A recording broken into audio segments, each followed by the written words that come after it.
Sean, in land, what have you learned recently? Just recently, I've helped some people who, they were actually referrals from a person that I helped sell land for a year ago. And they called me up and said that they got some land to sell. And they were curious about whether or not it made sense for them to divide it and then sell it separately. Okay, so how much land altogether was it? This was 15 acres. Okay, so when you're thinking about subdividing land, is there certain rules you have to follow? Yes. You can't just divide it however you want because it's your land? No, you cannot. No. Okay, so tell me from one perspective, what are some things you have to keep in mind if you're wanting to subdivide land? So I'd say first and foremost, you want to know how your property is zoned. Because the zoning and the ordinances with the county, so here in Bartow County, there are specific rules for how your property is zoned and what you can do with it and what size the property needs to be. There's a minimum size, there's a minimum amount of road frontage. Right. And you have to, if you're going to subdivide, you have to be sure that those smaller pieces still meet those requirements. Right, because you've got to have, you can't make it landlocked. Right. Now, I would say the number one thing that people don't know about dividing land they own is if you have a mortgage.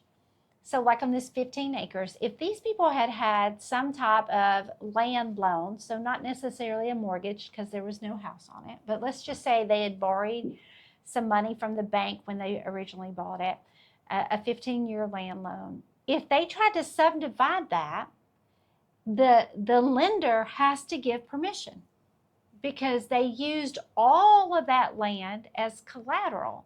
So when they took out the loan, it would have said 15 acres and it would have had a legal description. Then if they had cut it down, you would have lost some of the land that you used as collateral. So we run into this a lot when people buy like a house in 10 acres and they'll be like, well, we're going to subdivide 5 acres off and let our kids build a house. It's very difficult if you took out a mortgage because the lender wants it paid off before, or you have to get their permission, refinance, which can cause you to lose that low interest rate. Because the new mortgage company, they don't want to loan, I'm going to use Sean as an example, they don't want to loan Sean money to build a house on my property that they would have no collateral on. Right. If he had cash, he could possibly build the house on behind our property, but you still would run into some issues with the county and all that kind of stuff. It's a little bit harder. All right, so these people own their land, so they can subdivide it. Right. Now, how do you decide, is it better to subdivide it or is it better to sell it all together? What went into y'all's process there? Well, to decide, we looked at the land specifically, and so you want to, I guess, let's see, straight to the point, buildable lots. So that's what people care about, right? When they're looking at land is where can they put a house? Yes. And the ways we determine that is to look at topography, to see how, I mean, I don't build houses, but I can get an idea of what would be, you know, obviously level land is going to be easier to build a house on than something that's real steep, straight up and down. Or gullies. So in this particular case, when y'all decided to subdivide it, it was because we felt like they would make more money selling 2 lots because if you sell like 15 acres, that's one price per acre. And then how did y'all divide it? Is it like 7.5 and 7.5? No. So this is a very unique, has a very unique shape to the property. Okay. Unique shaped property. Yeah. So, I mean, I think the first thing that typically comes to mind for land is something rectangular or square. Right. Yeah. It is not that. Okay. Some crazy polygon shape. And then also there's a road that goes through it. Okay. So the road kind of goes in the middle, sort of? Yeah. And so they're not all together. It's one tax ID number, so one parcel, but there's like 2.5, 3 acres that is on the other side of the road. Okay. And so that's ultimately how we decided to split it up. Okay.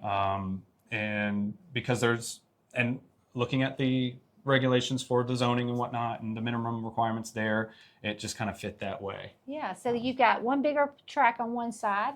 Correct. And you were probably shooting for 10 plus acres, if I had to guess. Yes. And then on this side, you ended up with the other close to 4 or 5 acres? About 3. About 3? Yeah. So the other one's probably about 12. 12. And so that's perfect. Now, a lot of times what they'll do with tracts of land is if it's a big tract going down a street, a road, they will do just long rectangles. In fact, you helped somebody buy land one time. And that's what it was these long rectangles. You were showing him these tracts of land. I was. And he called me and he's like, Jenny, I really think these people have built their house on this tract of land that my people are interested in buying in. The neighbors. Now, did I automatically think you were right? No. I did not. Because it's not very common. I told him he's probably looking at it wrong. Yeah. And I was using an app. Right. Which can be wrong. Yes, they can be. Now, when you found out, who was right? Me. Yes. They had to redraw the property lines. They did. Yeah, they had to actually buy a portion of the property, which made it less expensive for my people. Yeah, they were happy. Yeah. So that's why when you're buying land, you've got to kind of have, I like to say, have somebody looking out to kind of navigate all these things. Because land, sometimes people think it's easier, but in a way it's not if it's raw land. Right. Because you can't see, it's hard to see the exact lines. Yeah, and speaking of seeing, can we mention that we can offer a drone view? Yeah, we definitely can, because that is one of the things, especially like we had some clients one time that wanted to see what the view would be like from the back of the property if they built a house. And we got a drone up over so we could see it. And it had a lot of trees, so we weren't 100% sure, but we definitely felt better than what we could see from the road. And their house now has a beautiful view. That's so very cool. You can see that. And of course, sometimes it's just fun to see what's around too, how close everything is. So now, once y'all decided to divide it and you were going after 2 buildable lots, what was the next thing? Could you just say, well, this is this side and that's that side? No. I mean, we could say it all we want, but it wasn't going to hold up. So we had to, the next step was to connect them with a surveyor. Okay. And then they tell the surveyor what they want done, how they want it done, and then he comes out, boots on the ground, takes his measurements, and then draws up a plat, survey of the property, and then gets it approved by the sellers. And just make sure that that is exactly what they wanted, right? Right. And then it's submitted to the county, Right. and then the county is going to go and double check those ordinances and the zoning rules, like we talked about before. So it's not an overnight process, because I've had people be like, well, we need a survey. Can we get that next week? No, No. it takes a while. It takes a while. I'm always saying we need well diggers, we need surveyors. Like we need more of those people, because they are hard to find quickly. Now, once it's approved by the county, who does the legal description? Like, how does a legal description get made? The attorney. Yeah, the attorney. So when the property is sold, that closing attorney will write a new legal description based on the new plat, and they'll be good. All right, so if you have land questions, we would love for you to send them in, drop them in the comments, and we will tackle them next time.